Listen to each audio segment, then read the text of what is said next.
Yo, what's up?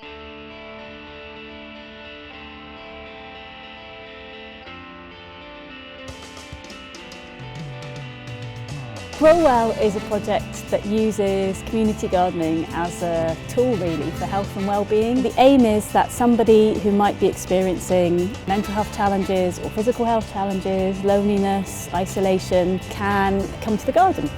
My name's Sita Thomas. My name's Zakura Camilleri. I'm happily the co-director of They Don't Teach Boys How to Grieve in this town. We'd want to continue to develop how we work together to incorporate all of the different elements of hip-hop culture, hip-hop theatre, to create a really exciting cultural shift in the future. 1986, Los Angeles. Sand tried to break out. They went scouring grimoires, blood sacrifices. You unsealed the projeculum.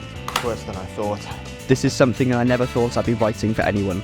I can't tell whether that's because I never thought I'd find someone like you, or whether I thought that I'd lose the fight to addiction.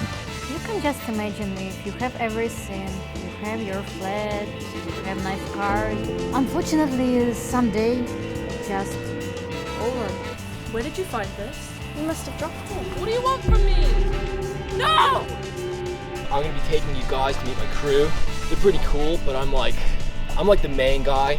You need to get up, it's time to make art. Get the F out now! I need to tell you, dude, you can hold me back. You can play any instruments. I am just a human. Well, I'm only just a human.